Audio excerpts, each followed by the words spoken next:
I've got a lot of questions on what is a self-directed IRA. So I'm going to cover this quickly because I know you guys have short attention spans. All right. But this is really important. This is the difference between retiring poor or retiring rich. Okay. So I'm going to cover this quickly. I hope everyone watches because this is really critical and it's a really easy thing.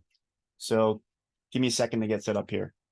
Okay. So what is a self-directed IRA? So first of all, you have types of retirement accounts, right? You have Roth or traditional. You guys can Google that, pre-tax, post-tax, whatever. Most people, if you're young, suggest Roth. Just Google it. And then, you have your 401k with an employer, or you can have your own IRA you set up individually.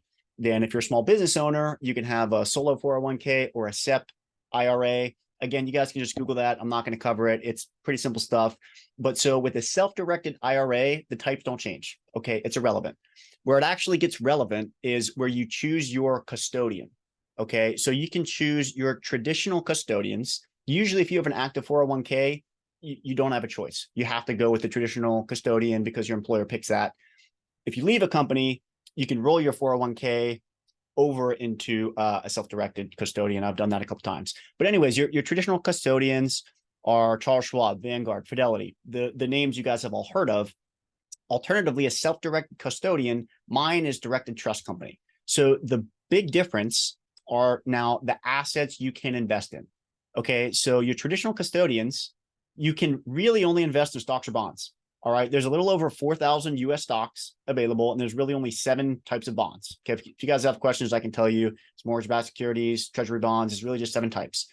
But then with traditional custodians, you get an abstraction layer, for those limited amounts of public assets. You see ETFs, index funds, mutual funds, retirement funds. They're all just an abstraction of the same thing: stocks and bonds, public markets. Okay. With a self-directed custodian, you now can invest in almost anything you want. You can go buy real estate. You can go give loans to people. You can invest in startups. You can buy land, and you can invest in private funds. Okay. So what are the benefits? Who cares? Right. So here's just some data here. So the 15-year average for mutual fund is about 10%. Hedge funds, 4%. So that's Warren Buffett's kind of famous bet.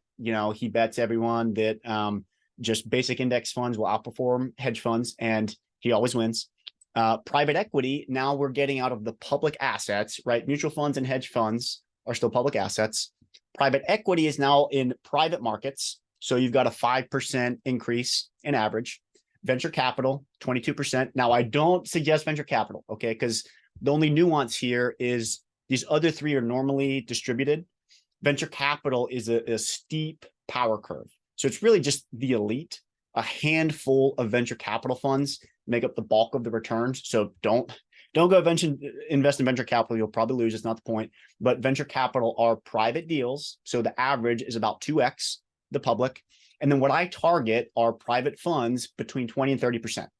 And what you might be saying to yourself justifiably is there's no way. Okay, this is bullcrap.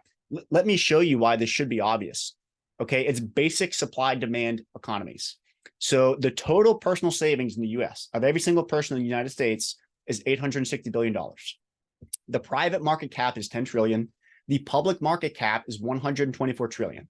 All right, so if every single person in the United States invested every single dollar they have, that would be 0.65% of the public market cap. You have foreign billionaires investing in public stocks. You have all the banks. You have hedge funds. Everyone has access to United States public stocks. Everyone wants to be in United States public stocks. So the reason why private markets have such higher ROI is because basic supply demand economies is you have way less demand.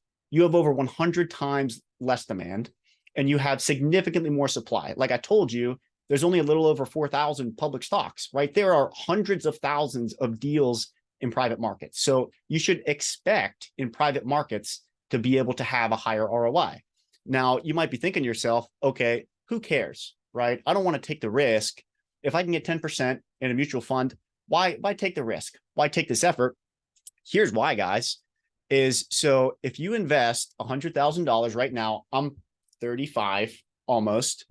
I'll retire, when I retire at 60. So if I invest $100,000 in my retirement account, 10% compounded quarterly, and reinvesting for 25 years, I'll have about $1.2 million in my retirement account. Alternatively, if that ROI is 20%, that's 13 million. Okay, that's the difference between retiring poor or retiring rich. So guys, that is why I recommend self-directed IRAs. That's why I do this. And if you have questions, let me know. I have zero affiliation with Directed Trust Company. I don't set people up with self-directed IRAs. It's just, I'm hoping that everyone watches this, because guys, it is really significant when you can take charge of your own portfolio, and if you can transition from investing in these oversaturated public markets and start looking at private markets. So if you guys have questions, let me know, and please share this, because I was surprised at how many people were unaware of what a self-directed IRA is, or the huge disparity in returns between public and private markets. So I hope this added value, guys. Let me know if anyone has questions.